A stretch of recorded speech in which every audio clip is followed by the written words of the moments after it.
الحمد لله رب العالمين والعاقبة للمتقين والصلاة والسلام على سيدنا محمد وآله وأصحابه أجمعين. أما بعد فأعوذ بالله من الشيطان الرجيم. بسم الله الرحمن الرحيم. والذين جاهدوا فينا لنهدينهم سبلنا. صدق الله العظيم وبلغنا رسوله النبي الكريم الأمين ونحن على ذلك لمن الشاهدين والشاكرين والحمد لله رب العالمين. سبحانك لا علم لنا إلا ما علمتنا إنك أنت العليم الحكيم. رب اشرح لي صدري ويسر لي أمري واحلل عقدة من لساني يفقهوا قولي واجعل لي وزيرا من أهلي. إن الله وملائكته يصلون على النبي يا أيها الذين آمنوا صلوا عليه وسلموا تسليما. اللهم صل وسلم وبارك على سيدنا ومولانا محمد وآله وأصحابه أجمعين. بعد از حمد و ثنا اور صلاۃ و سلام آیت مبارکہ تبرکاً آپ دوستوں کے سامنے تلاوت کی ہے. اصل گفتگو کرنے کا ارادہ خلوص نیت یعنی اخلاص پر ہے. احادیث مبارکہ کی اکثر کتب جتنی بھی کتابیں حدیث پر مبنی ہیں یعنی بڑی بڑی کتابیں جتنی بھی لے لیں ان کتابوں کو جب ہم شروع کرتے ہیں تو ابتدا میں ہی ایک حدیث مبارکہ پڑھانے والے پڑھاتے ہیں اور پڑھنے والے پڑھتے ہیں. وہ حدیث مبارکہ بھی ایمان والے کے عمل اور نیت سے تعلق رکھتی ہے. وہ حضرت عمر فاروق رضی اللہ تعالی عنہ سے حدیث مبارکہ مروی ہے. حدیث مبارکہ کے الفاظ ہیں ان عمر بن الخطاب قال سمعت رسول اللہ صلی اللہ علیہ وسلم یقول. حضرت عمر ابن خطاب رضی اللہ تعالی عنہ سے روایت ہے. وہ فرماتے ہیں کہ میں نے نبی کریم علیہ الصلوۃ والسلام کو فرماتے ہوئے سنا انما الاعمال بالنیات. اعمال کا دار و مدار نیتوں پر ہے. وانما لکل امرئ ما نوى. اور بے شک ہر شخص کے لیے وہ چیز ہے جس کی وہ نیت کرتا ہے. کیا فمن كانت ہجرته الى اللہ ورسولہ. جس شخص نے ارادہ کر لیا کہ میں نے دنیا کو چھوڑ کر اللہ اور اس کے رسول کو پانا ہے تو اللہ تبارک و تعالی کے حبیب نے ارشاد فرمایا فہجرته الى اللہ ورسولہ. اللہ تبارک و تعالی کی دربار میں اس کی وہ نیت، اس نے نیت کر لی کہ میں نے دنیا کو چھوڑنا ہے. دنیا سے وہ تعلق قائم نہیں کرنا جو ابھی میں نے قائم کیا ہوا ہے کہ دنیا میں مگن ہو چکا ہوں. حضور علیہ الصلوۃ والسلام نے ارشاد فرمایا اب اس نے یہ نیت کی کہ دنیا میں رہنے کے لیے کرنا ہے اور میں نے آخرت کے لیے وہ کرنا ہے جو آخرت میں رہنا ہے. اب اس نے نیت کی کہ دنیا میں رہوں گا تو اللہ اور اس کے رسول کی رضا کی خاطر رہوں گا. تو اللہ تبارک و تعالی کے حبیب نے ارشاد فرمایا کہ دنیا میں اس کا رہنا نیت کرتے ہی اللہ تبارک و تعالی اس کے نامہ اعمال میں اس کا رہنا اللہ اور اس کے رسول کے لیے لکھ دیتا. وَمَنْ كَانَتْ هِجْرَتُهُ لِدُنْيَا يُصِيبُهَا. اور اگر کوئی یہ سوچتا ہے کہ میں دنیا میں ہی رہوں دنیا حاصل کر لوں، دنیاوی عہدے حاصل کر لوں، اللہ کی رضا کے لیے نمازیں تو وہ پڑھتا ہے، لیکن نیت اس نے یہ کی کہ میں نمازیں اس لیے پڑھ رہا ہوں کہ مجھے کوئی دنیاوی فائدہ ملے، تو اللہ کے حبیب نے فرمایا ہے دنیاوی اس کو فائدہ ملے گا، لیکن وہ جو نمازیں اس کو دنیا اور آخرت میں جو فائدہ دیتی، اب وہ نمازیں اسے وہ فائدہ نہیں دے گی جو اللہ تبارک و تعالی نے نمازیں جس فائدے کے لیے مسلمان پر فرض کر رکھی، کیونکہ اس نے نیت کر لی کہ میں نے نماز دنیا کے فائدے کے لیے پڑھنی ہے، میں نے روزہ دنیا کے فائدے کے لیے رکھنا ہے، میں نے نیک عمل دنیا کے فائدے کے لیے کرنا ہے۔ اللہ کے حبیب نے فرمایا کہ اللہ تبارک و تعالیٰ اسے وہ دنیا کی نعمت عطا فرما دیتا۔ میں نے نیت کر لی کہ میں اگر کسی اللہ والے سے تعلق قائم کرتا ہوں تو اس لیے تعلق قائم کرتا ہوں کہ کوئی مجھے دنیاوی منصب مل جائے، دنیاوی فائدہ مل جائے، دنیاوی دولت مل جائے، تو اللہ تبارک و تعالیٰ کے حبیب نے فرمایا اسے مل جائے گی۔ لیکن اب وہ جو تعلق میں رہا، جتنے دن رہا، اب اس کا وہ تعلق اللہ اور اس کے رسول کے لیے نہیں لکھا جائے گا، اب اس کا وہ تعلق دنیا کے لیے لکھا جائے گا، وہ دنیا میں ہی رہ جائے گا، مرنے کے بعد اس کو فائدہ نہیں ملے گا۔ لیکن حضرت پیر سائیں روزہ دھنی رحمت اللہ تعالی علیہ ارشاد فرماتے ہیں کہ اگر کوئی مرید اپنے مرشد اپنے شیخ سے اللہ اور اس کے رسول کے لیے محبت کرتا ہے، اللہ اور اس کے رسول کی رضا کی خاطر محبت کرتا ہے، تو مرنے کے بعد بھی وہ مر گیا، کیونکہ اس نے محبت اللہ اور اس کے رسول کی رضا کے لیے کی تھی، تو اللہ تبارک و تعالی دنیا کی نعمتیں خالص نیت کی وجہ سے دنیا کی نعمتیں بھی اللہ تبارک و تعالی عطا فرمائے گا، اور مرنے کے بعد فائدہ کیا ملے گا کہ وہ شیخ آ کر قبر کے جو سوالات میں ہیں اس کے سوالات میں آسانی میں مدد بھی عطا فرمائے گا۔ تو حضور علیہ الصلوۃ والسلام نے ارشاد فرمایا وَمَنْ كَانَتْ هِجْرَتُهُ لِدُنْيَا يُصِيبُهَا، جس نے یہ نیت کر لی کہ دنیاوی منصب مل جائے، دنیاوی فائدہ مل جائے، تو دنیاوی منصب، دنیاوی فائدہ، دنیاوی جو ہے عزت و احترام اسے مل جائے گا، لیکن پھر اخروی فائدے سے وہ محروم ہو جائے گا۔ او امراۃ ینکحها، یا پھر اس نے نیت کر لی کہ میں فلاں شہر میں جاؤں گا تو مجھے یہ فائدہ ملے گا کہ میں جو ہے وہاں شادی جا کے کر لوں گا۔ مثال دے دوں کہ میں مدینے جا رہا ہوں، روضہ رسول کی زیارت کی نیت نہیں، مکے جا رہا ہوں، کعبۃ اللہ شریف کی زیارت نہیں، وہاں کسی شیخ عورت سے نکاح کر لوں گا، تو حضور علیہ الصلوۃ والسلام کے فرمان کے مطابق اس کو وہ منصب ملے گا، اسے وہ فائدہ ملے گا دنیاوی طور پر، لیکن گیا کیسے مقام پر ہے، مدینہ المنورہ، مکہ المکرمہ، لیکن نیت اس کی کیا ہے کہ دنیاوی فائدہ ہو، تو دنیاوی فائدہ مل گیا، اخروی فائدے سے وہ محروم ہو گیا۔ اگر کوئی کام اللہ اور اس کے رسول کی رضا کے لیے کوئی بندہ کرتا ہے تو اللہ تبارک و تعالی نے ارشاد فرمایا جو بندہ میرے کام میں لگ جاتا ہے میں اس کے کام میں لگ جاتا ہوں۔ ہم نے اپنے اعمال کو اخلاص میں ڈالنا ہے، ہم نے جو بھی عمل کرنا ہے اخلاص کے ساتھ کرنا ہے۔ جب اخلاص ہمارے عمل میں آئے گا، اخلاص ہماری نیتوں میں ہوگا، تو اللہ تبارک و تعالیٰ کے حبیب نے فرمایا کہ جس کی نیت جو ہوگی اللہ تبارک و تعالیٰ اس نیت کے مطابق اسے فائدہ عطا فرمائے گا۔ ہمیں اللہ اور اس کے رسول کی رضا کی نیت ہے تو اللہ تبارک و تعالیٰ دنیاوی ہر معاملہ ہمارا حل فرما دے گا۔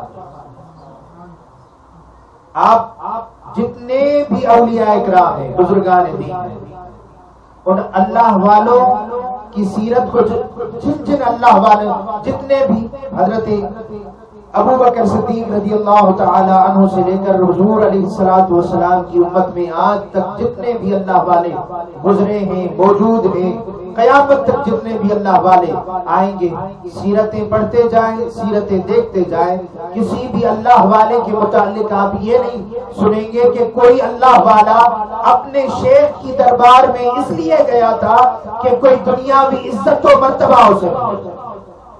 جتنے جتنے بھی اللہ والے ہیں، جتنے بھی نیک لوگ ہیں، اپنے شیخ کی دربار میں اس لیے گئے کہ اللہ کی معرفت مل جائے، اللہ کے رسول کی معرفت مل جائے۔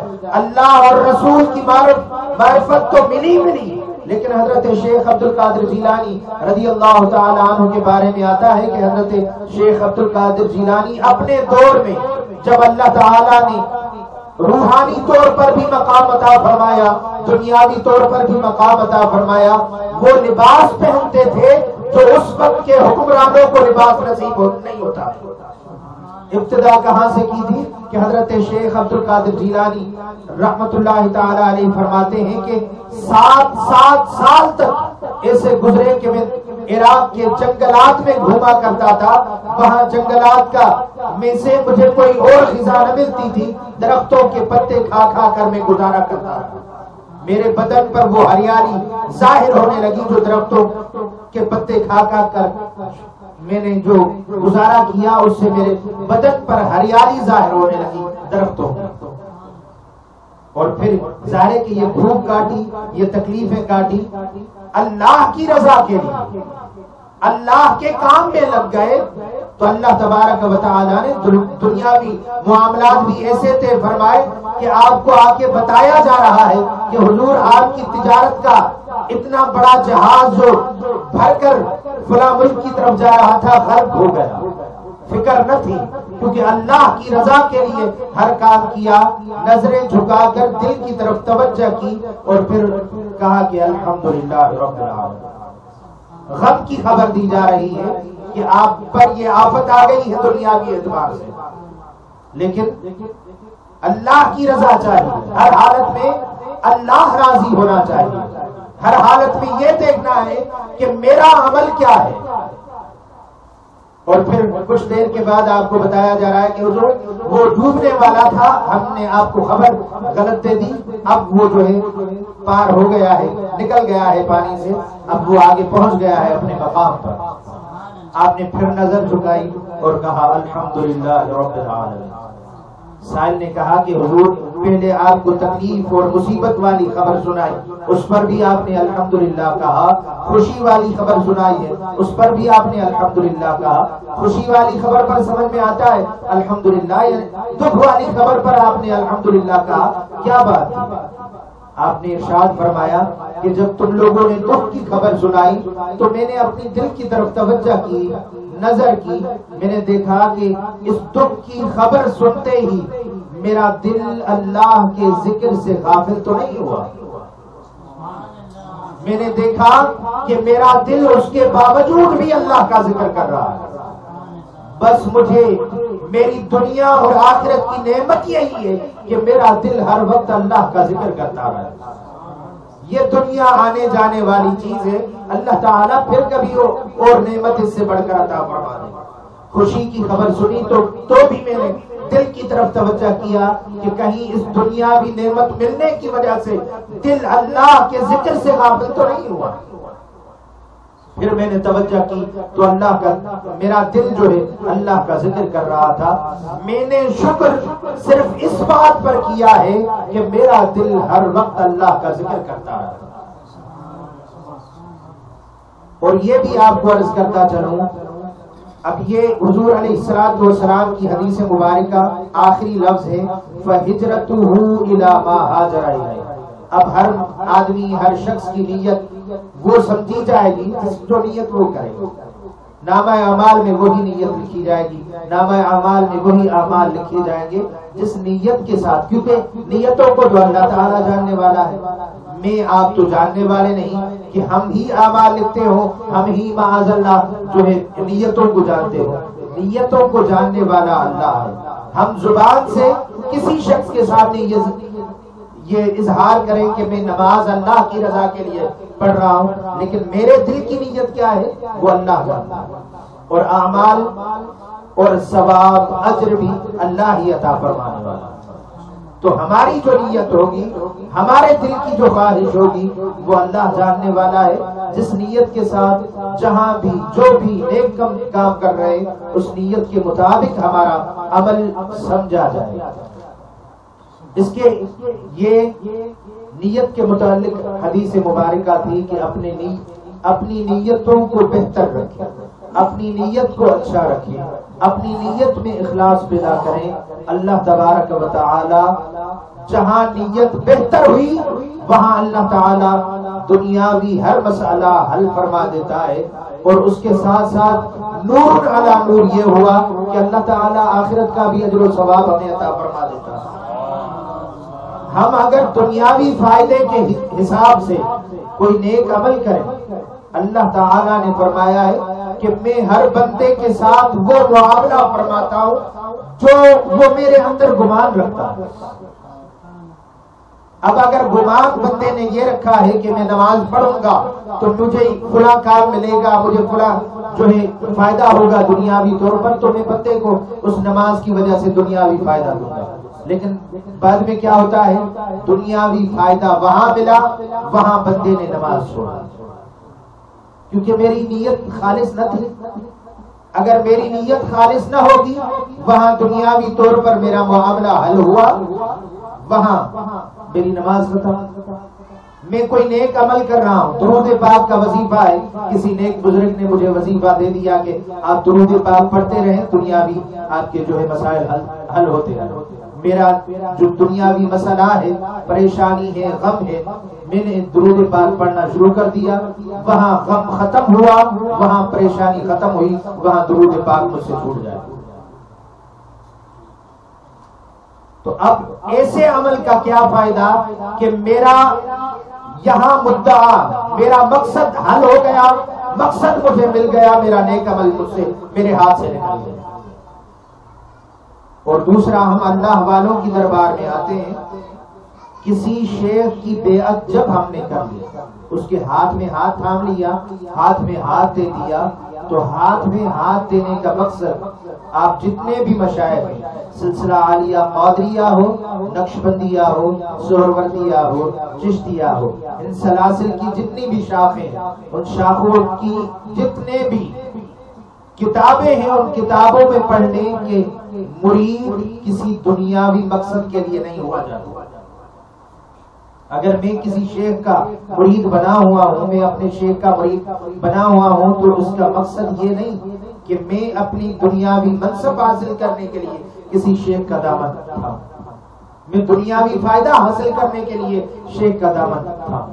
مرید بننے کا مقصد ہے کہ دنیاوی طور پر میرے اخلاق میں، میرے اسوے میں جو خرابیاں ہیں، جو خامیاں ہیں، شیخ کی نظر میں رکھ کر میں ان اپنے اعمال کو بہتر بناؤں، میں ان اخلاق کو بہتر بناؤں، میں اپنے حسن کو، اپنی سیرت کو بہتر بناؤں، اللہ کا قرب حاصل کروں. شیخ کے دامن کو تھامنے کا مقصد ہے اگر میں اللہ کی رضا اور اپنی بہتری کو چھوڑ کر دنیاوی مقصد حاصل کرنے کے لیے اگر اپنے شیخ کے دامن کو تھاموں گا، اپنے شیخ کے دربار میں آؤں گا، ہر ہفتے کی محفل میں آ جاؤں، ہر مہینے اپنے شیخ کی محفل میں آ جاؤں، ہر سال اپنے شیخ کی محفل میں آ جاؤں. محفل میں تو میں آ رہا ہوں، شیخ دیکھ بھی رہے ہیں، مہربانی بھی فرما رہے ہیں، دعائیں بھی ہمارے پر، یہ عنایتیں ہیں شیخ کی کہ دعائیں بھی ہمارے لیے ہو رہی ہیں ہمارے دنیاوی مقصد کے حل کے لیے. لیکن میری نیت یہ ہے کہ میرا مقصد دنیاوی طور پر میری روزی ہے، میرا فلاں جو ہے پریشانی ہے دنیاوی طور پر وہ حل ہو جائے. میری پریشانی حل ہوئی، میں نے شیخ سے چھٹی مانگ لی. تو شیخ کے دامن تھامنے کا جو اصل مقصد ہے، روح کی تقویت، روح کو طاقت حاصل کرنے کے لیے، روح کی بہتری کے لیے شیخ کا دامن تھاما جاتا ہے، مرشد تھاما جاتا ہے. وہ تو میں نے مقصد حاصل نہ کیا، تو پھر میرے آنے کا مقصد، وہ تو پھر آپ کہیں بھی جا سکتے ہیں، وہ دنیاوی مقصد حاصل ہو سکتا ہے. اور اللہ والوں نے تو شیخ کے ساتھ ایسی محبتیں فرمائی ہیں، ایسی محبتیں فرمائی ہیں. حضرت پیر صاحب روزے دنی رحمت اللہ تعالی علیہ کے ایک مرید کامل ہیں، ہمارے گاؤں کے قریب ہیں، حضرت سید سلیمان شاہ لکھیاری رحمت اللہ تعالی علیہ، بڑے سید سلیمان شاہ لکھیاری رحمت اللہ تعالی علیہ. ہمارے گاؤں اور خیرپور بہت بڑا سفر ہے. ان کے بارے میں روایت آتی ہے کہ وہ روزانہ اپنے گھر سے دودھ کا برتن بھر کے اپنے سر پہ رکھ کے روزانہ حضرت پیر سائیں روزے دھنی رحمت اللہ تعالی علیہ کی دربار میں حاضر ہوا کرتے تھے اور وہ خدمت میں نذرانہ پیش کیا کرتے تھے. روزانہ اتنا سفر آپ لوگ سفر کر کے آئے ہیں, کتنا دور ہے سفر. ہمارے گاؤں سے روزانہ اتنا سفر. ایک مرتبہ ایسا ہوا کہ رات کو موسلا دھار بارش ہو گئی, پوری رات ہوتی رہی اور پوری رات کو سوچتے رہے کہ اب یہ جو نذرانہ میں روزانہ پیش کرتا ہوں یہ کیسے پیش کروں, اور پیش کرنا میرے لیے لازم ہے. وہ سچی محبت شیخ سے تھی نا, صرف دنیاوی مطلب حاصل کرنے والی محبت نہ تھی, سچی محبت تھی کہ یہ نذرانہ پیش کرنا ہے. تو یہ روایتوں میں آتا ہے کہ حضرت سید سلیمان شاہ لکھیاری رحمت اللہ تعالی علیہ, بارش ہو رہی ہے, وہ برتن سر پہ اٹھایا اور اٹھا کر حضرت پیر سائیں روزے دھنی رحمت اللہ تعالی علیہ کی دربار میں حاضر ہوئے ہیں. وہاں وہ نذرانہ پیش کیا ہے. وہاں پہنچے ہیں تو خلفاء مریدین نے کہا کہ جناب یہ باہر جو ہے بارش اتنی موسلا دھار بارش ہو رہی ہے, نہ آپ کے کپڑے گیلے ہوئے ہیں, نہ آپ کے بال گیلے ہوئے ہیں, نہ آپ پر کوئی بارش کا اثر نظر آ رہا ہے. تو انہوں نے کہا کہ میرے اوپر میرے مرشد کی نظر ہے, مجھ سے محبت خالص ہے, اللہ نے کرم فرمایا ہے, نہ ہمیں بارش تکلیف دے سکتی ہے نہ طوفان تکلیف دینے والا. تو اصل ہم دربار میں اپنے شیخ کی دربار میں آتے ہیں تو شیخ کی دربار میں آنے کا مقصد ہے خلوص نیت, اپنے دل میں اخلاص رکھ کر اپنے مرشد کی دربار میں آئے, روحانی فیض حاصل کرنے کی نیت سے آئے. روحانی فیض ملے گا, اللہ تبارک و تعالی دنیاوی معاملات میں بیڑے پار فرما دے. کیوں؟ کیونکہ ہر مرید پر مرشد کی نظر رہتی.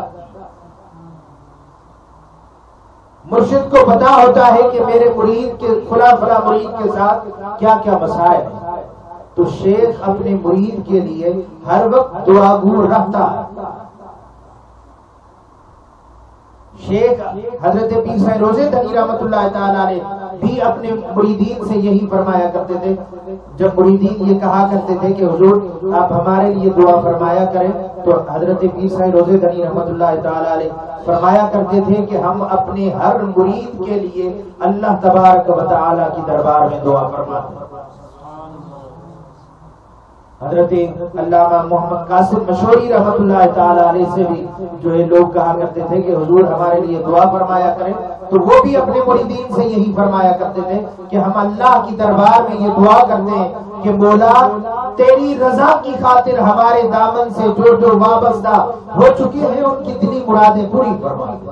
ہم ہر مرید کے لیے دعا کرتے ہیں. تو شیخ اپنے ہر مرید کو دعا میں یاد کرتا ہے, لیکن مرید کی ذمہ داری یہ ہے کہ شیخ سے جو محبت کی ہے, شیخ کا جو دامن تھاما ہے, دنیاوی فائدہ حاصل کرنے کے لیے دامن نہیں تھاما, اخروی فائدہ حاصل کرنے کے لیے, روحانی فائدہ حاصل کرنے کے لیے دامن تھاما ہے, اور اس دامن کے ساتھ وابستہ رہنا.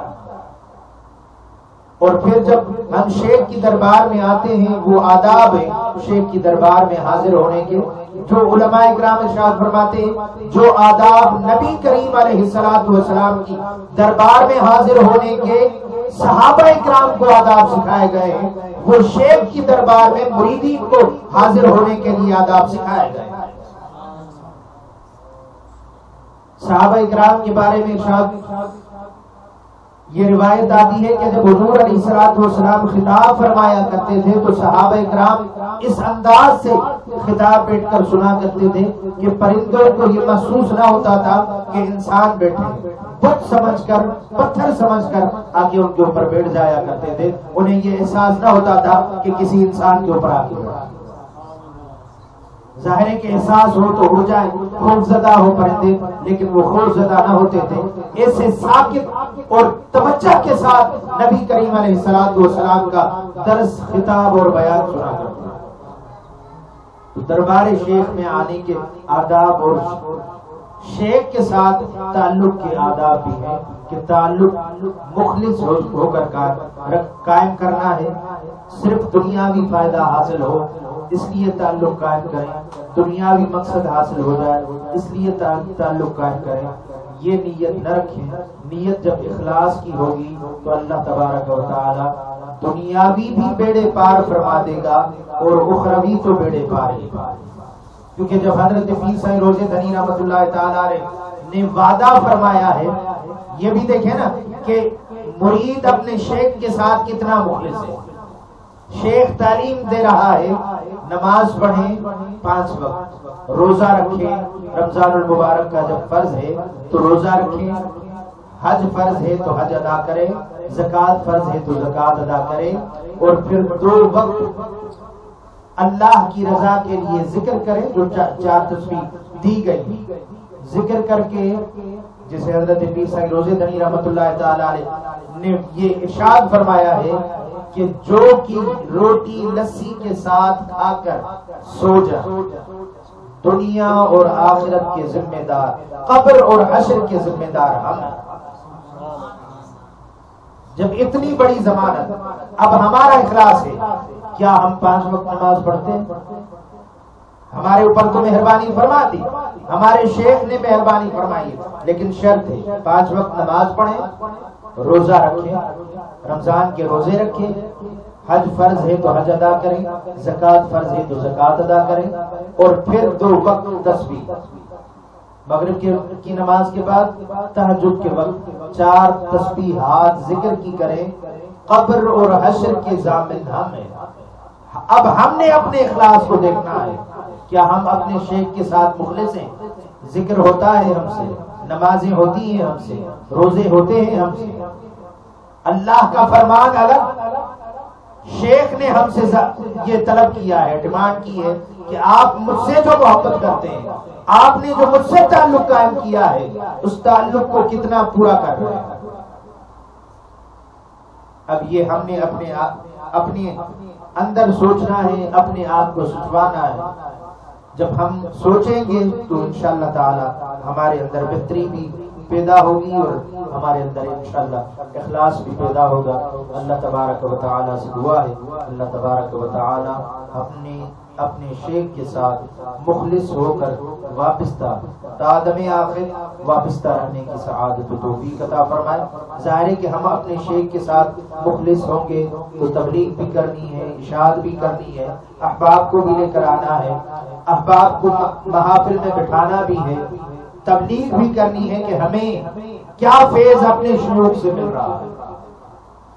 ہمیں روزے دھنی رحمت اللہ تعالی علیہ نے کتنا فیضان بابا سائیں کے توسط سے عطا فرمایا, ہمیں روحانی طور پر کتنی قوت ملی, ہم کس راستے پر چل رہے ہیں, روحانی طور پر کیا فوائد حاصل ہوا, اس کی بھی تبلیغ کرنی ہے. ظاہر ہے کہ ہم یہ تبلیغ جس طریقے سے مومن مسلمان عالم تبلیغ کرتا ہے, دین کی ہر شیخ کے ساتھ وابستہ رہنے والا فرد اپنے شیخ کی تعلیمات ویسے ہی تبلیغ کرتا ہے, کیونکہ شیخ سے ہی اسے فائدہ روحانی طور پر مل رہا ہوتا ہے, تو وہ روحانی فائدہ دکھا بھی رہا ہوتا ہے اور بیان بھی کر رہا ہوتا ہے کہ میں جس شیخ سے وابستہ ہوں, اللہ تبارک و تعالی کے فضل و کرم سے شریعت پر پابندی کی تعلیم ہمیشہ دی جاتی رہی ہے اس شیخ کی طرف سے.